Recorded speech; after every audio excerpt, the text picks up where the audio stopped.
I never imagined my life would take a turn so sharp that I'd be standing at the center of someone else's game dressed in a gown that wasn't mine, playing a role I hadn't auditioned for. My name is Chloe. I'm 27 years old, and for the past 2 years, I've worked as a maid in the home of Michael Carter, a man whose wealth could buy entire cities, but whose eyes revealed a hunger no money could satisfy. I thought my place in his life was simple to clean, to remain invisible, to fade into the corners of his marble halls. Until one afternoon, when his voice deep and commanding called my name, and everything I thought I knew about my life unraveled. He was seated with a letter in his hand, the kind of embossed invitation only the richest could afford. His jaw was tight, his lips pressed into something between a sneer and a wound. It was his ex-fiancée's wedding invitation, Stella, the woman who had once promised him forever, but had chosen another man instead.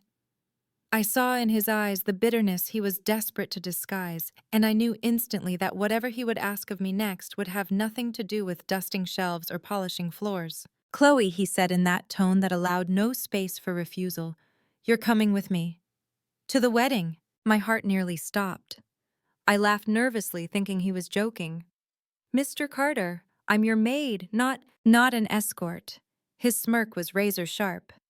"No, you're different. That's exactly why I'm choosing you." His words cut through me like a blade, half insult, half something else I couldn't name. I wanted to refuse. God, I wanted to. But then he mentioned the money more than I could make in months of work. The debts piling at my door, the dream of taking a course I'd been saving for all of it pressed against me like invisible chains. Against my better judgment, I whispered the word that would change everything. "All right, just for one night." That night, I lay awake staring at the ceiling, asking myself what consequences I had invited into my life. But by morning, Michael had already taken control of everything. A luxury car arrived for me. I was swept into a boutique where stylists swarmed their hands pulling fabrics across my body, their voices chattering about sophistication and elegance. The air reeked of perfume and power. Every gown I tried reminded me how far his world was from mine. When I dared to suggest something more comfortable, Michael laughed. "This isn't about comfort, Chloe. It's about impression." I bit back my anger. I reminded myself of the bills waiting at home. I told myself it was only one night, but as they zipped me into a sleek black dress that hugged my body like armor, I barely recognized the woman staring back from the mirror. For a fleeting second, I felt powerful, then guilty for feeling it. Michael arrived to inspect me, his eyes sweeping with critical calculation. "Adequate," he said, though I caught the ghost of a smile tugging at his lips. In the following days, he pushed me harder than I ever thought possible. Etiquette lessons, posture drills, even practice holding a champagne glass, as if my worth depended on it. My feet blistered in heels too high, my pride cracked under his cold instructions. And yet beneath it all, I caught glimpses of something raw in him, a desperation he refused to admit. When I asked him why this charade mattered so much, he simply said, "This is personal." The night of the wedding arrived like a storm. I sat in the car beside him, my heart hammering. He adjusted his cufflinks with precision, his face set in stone. Before stepping out, he turned to me. "Today you're not my maid. You're my partner. Act like you were born for this." I met his gaze, my throat dry. "I don't need to act, Michael. I just need to survive this." And then the doors opened. All eyes turned as I stepped into that glittering hall, the black dress shimmering under chandeliers. Whispers spread like wildfire. Some faces sneered. Others stared curious, disbelieving. I felt their judgment pierce me, but I held my head high, each step a silent rebellion. Michael walked beside me, pride etched across his features, as though parading me was his victory. And then I saw her. Stella. Radiant in white, her laughter echoing across the room, her eyes narrowing the moment they landed on me. A chill raced down my spine. This wasn't just a wedding. This was a battlefield, and I had been dragged into the heart of it. I told myself again and again, survive the night. Just survive. But deep down, I knew the choices I made here would ripple far beyond this one evening. Michael's hand pressed firmly against the small of my back, As we walked deeper into the hall, the scent of roses and champagne thick in the air. The murmur of voices followed us sharp as needles. I could hear them, every judgmental whisper, every cruel laugh tucked behind jeweled hands. "Who is she? His maid," I heard. Pathetic attempt at revenge. The words weren't meant for my ears, but they sliced all the same. I felt the heat rising in my cheeks, the instinct to shrink into myself, to vanish. Yet Michael's grip held me steady, forcing me to keep my head high. It wasn't support, it was command.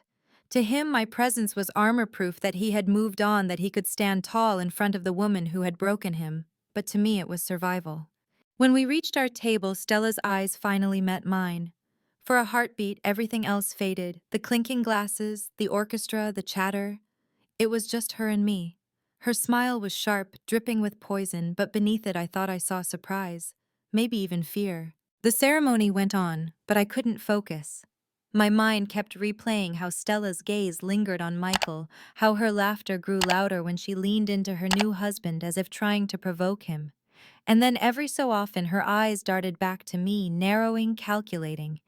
I wasn't just an accessory to Michael's revenge. I was a threat. Dinner was served, crystal glasses filled, speeches made. I barely touched my food, my nerves coiling tighter with every second.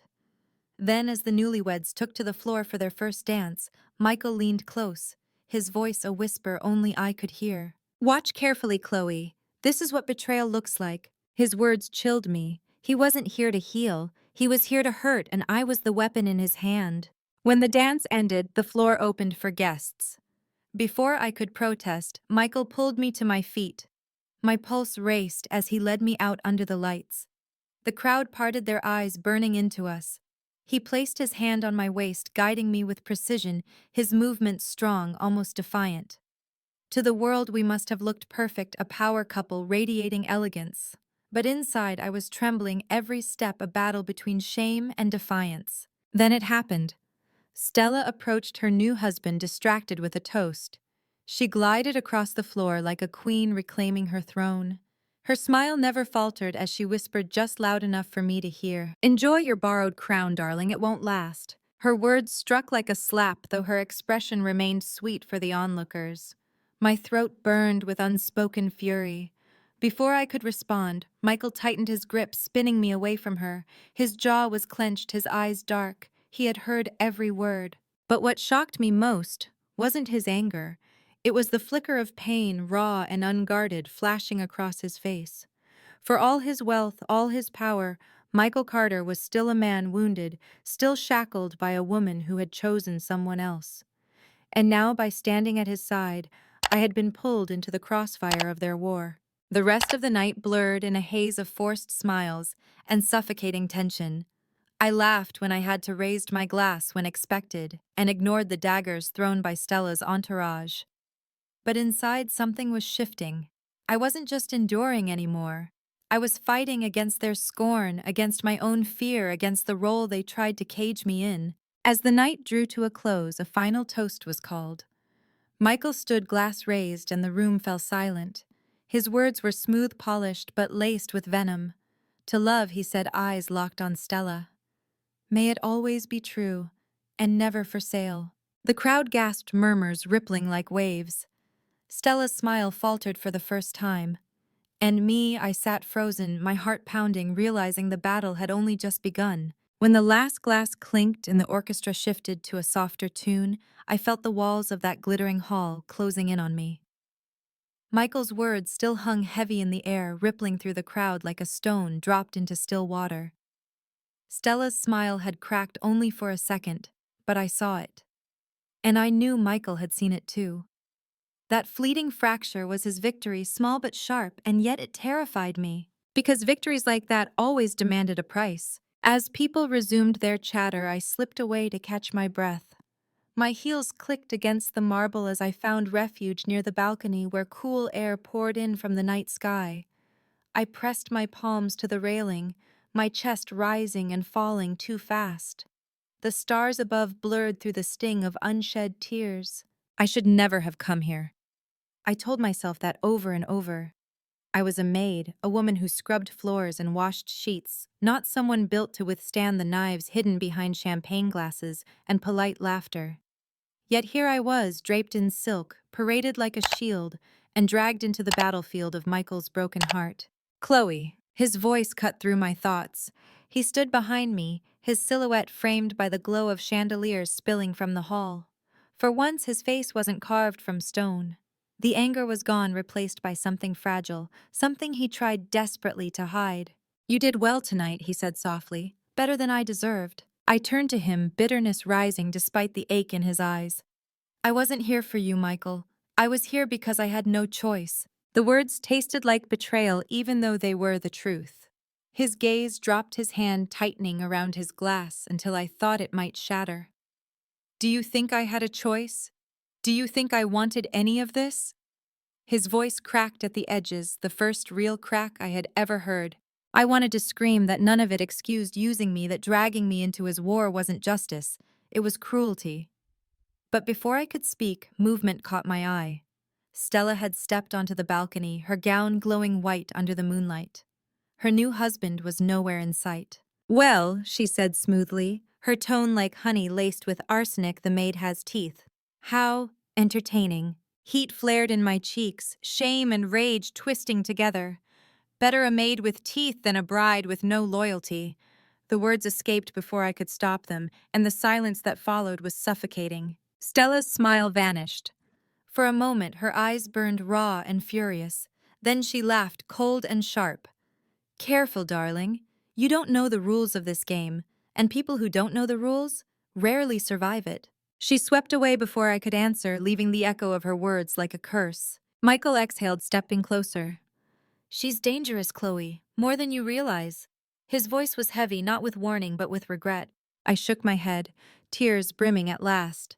"Then why bring me here? Why put me in her path?" His silence was the only answer. And in that silence I understood the truth. Michael hadn't brought me here just to prove something to Stella. He had brought me because I was expendable. Because if Stella lashed out, I would be the one to fall, not him. The realization hollowed me out. The gown, the lessons, the charade, they weren't armor. They were bait. I pulled away from him, my voice trembling. "I'm not your weapon, Michael. I won't let you use me to fight your ghosts." For the first time that night, his eyes truly softened. He looked at me as if seeing me not as a maid, not as a pawn, but as a woman standing on the edge of breaking. "Chloe," he whispered, "you're not expendable. You're the only thing keeping me from drowning." I wanted to believe him. God, I wanted to. But the voices in my head, the whispers from the hall, Stella's venom, they all screamed otherwise. And deep down, I knew this was only the beginning of a war I hadn't chosen. I barely slept that night. The echoes of Stella's warning wrapped around me tighter than the sheets, suffocating, relentless. "You don't know the rules. People who don't know the rules rarely survive it." Her voice replayed in my mind until dawn, each word dragging me deeper into fear. The next morning, Michael acted as if nothing had happened. He sat at the long dining table in his penthouse, flipping through the business section of the paper, a cup of black coffee steaming beside him. When I entered, his eyes lifted briefly, then settled back on the headlines. "You held your own," he said flatly. "Not everyone can stand toe-to-toe with her." His calmness infuriated me. "Do you realize what you've done? You paraded me in front of your enemies like a trophy, and now I'm the one they'll come after." Finally, he set the paper down. "Chloe, I didn't force you." The words made my chest burn. "Didn't force me. You dangled money in front of someone drowning. That's not choice. Michael, that's desperation." For the first time, he didn't fire back. He just stared, his eyes heavy with something unspoken. I wanted to hate him, but part of me saw the cracks in his armor. Part of me wondered if maybe behind all the wealth and bitterness, he was just as lost as I was. Days passed, but the whispers never stopped. At the market, in the lobby of the building, even among the staff at his estate, people knew. Stella's poison had spread, twisting me into the subject of ridicule. The maid who thought she could play queen. I felt their stares like knives on my skin. Then came the letter. It arrived in a plain envelope slipped under the door of my small room. My hands shook as I opened it, the words scrawled in elegant handwriting that made my stomach twist. "Stay away from him. This is your only warning." There was no name, but I didn't need one. I could feel Stella's presence in every curl of the ink. My knees buckled as I sank to the bed, clutching the letter as if it were fire.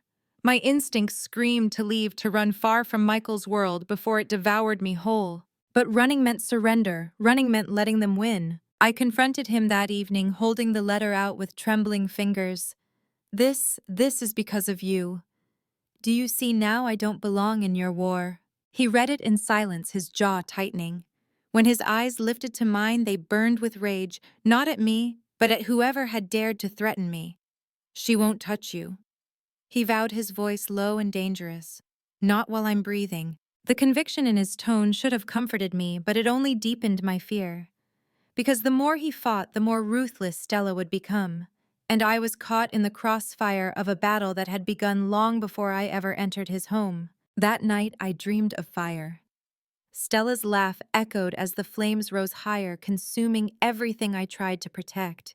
And in the middle of it all stood Michael, reaching for me with hands I couldn't grasp, because between us lay a chasm too wide to cross. When I woke, I knew the truth survival would demand more than courage. It would demand sacrifice. The days that followed blurred into a haze of tension, each one heavier than the last. Michael tried to carry on with his empire, holding meetings, signing contracts, appearing unshaken in the public eye. But behind closed doors, I saw the fractures widening. His temper grew shorter, his nights restless. Sometimes I would find him alone in his study, staring at a glass of untouched whiskey, the invitation to Stella's wedding still lying crumpled in the corner, as if it were a wound he couldn't stop reopening. And me, I felt like I was suffocating in a gilded cage.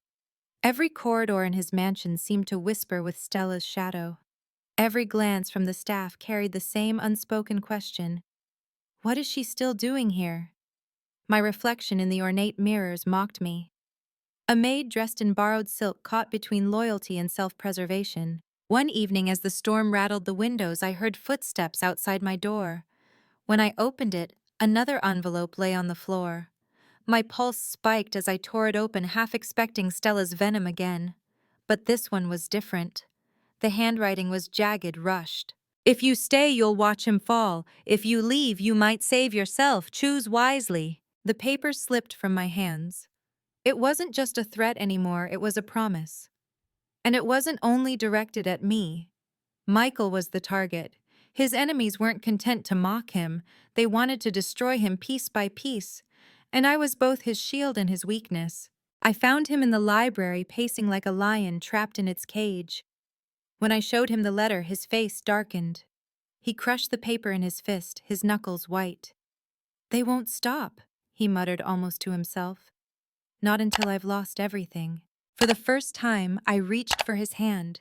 "Then let them come after you. But why drag me down with you?" My voice cracked with desperation. His eyes met mine, and there it was, that flicker of vulnerability he tried so hard to bury. "Because you're the only one who sees me, Chloe. Not the money, not the empire. Me. And that terrifies them." My chest tightened at his words, but fear clung harder than hope. "Michael, they'll tear me apart.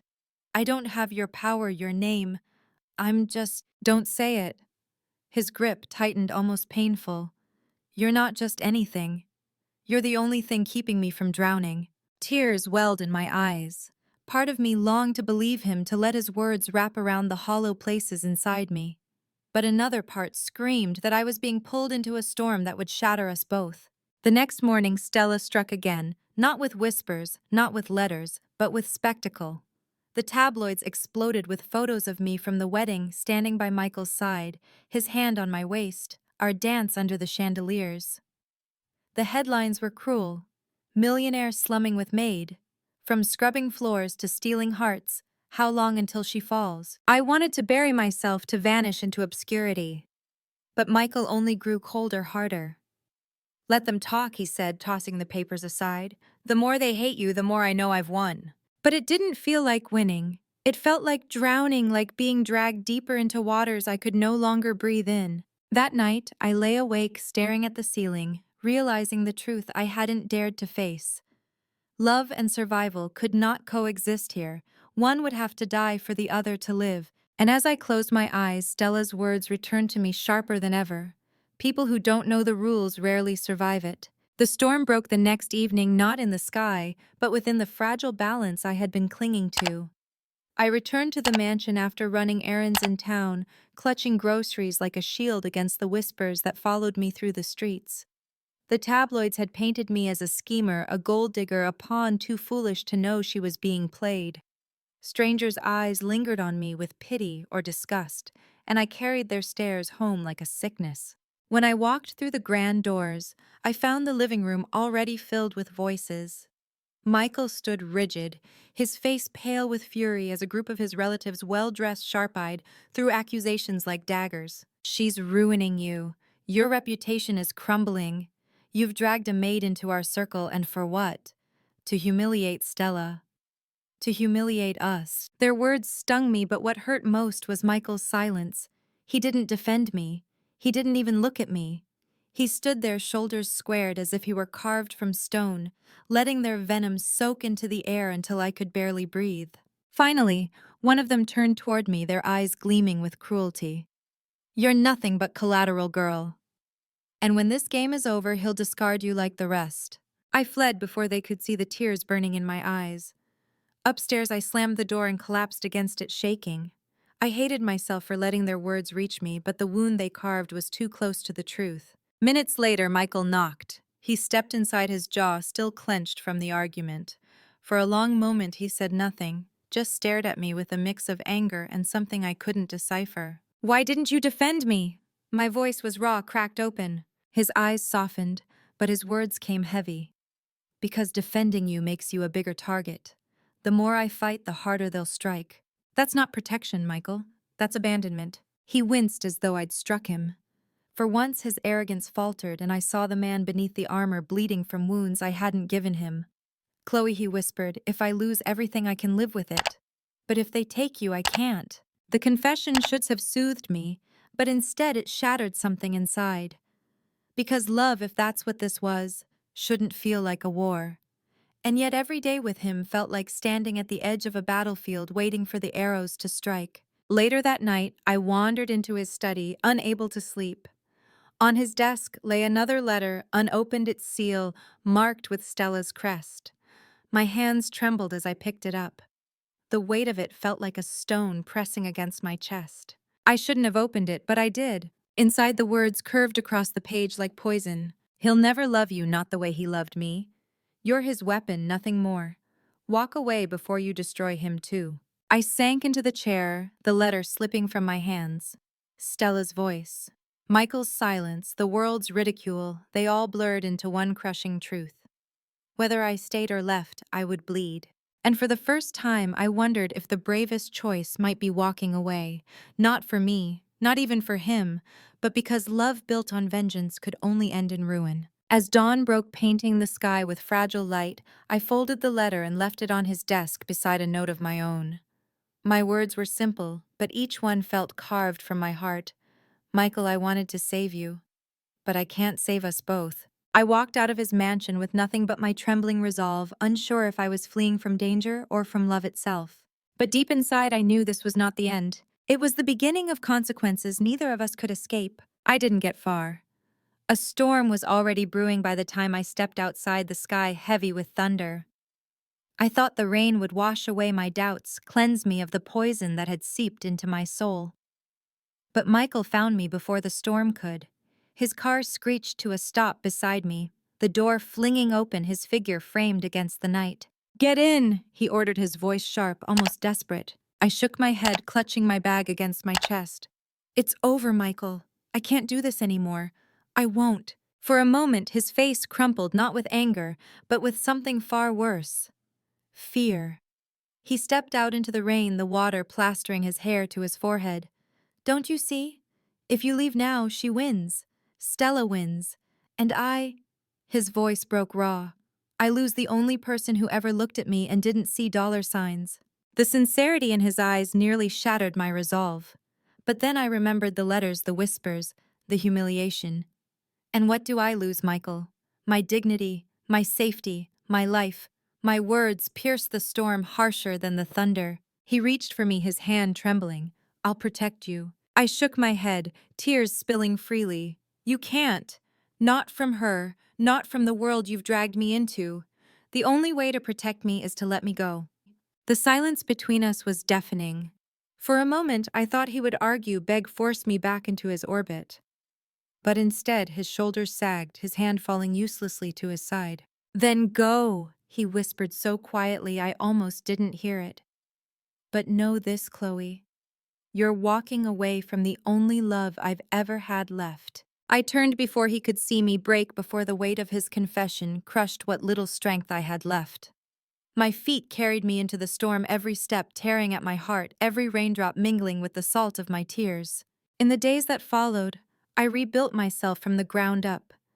I left the mansion, the whispers, the poison of Stella's war. I found work again, simple, honest work, the kind that left my hands tired, but my soul at peace.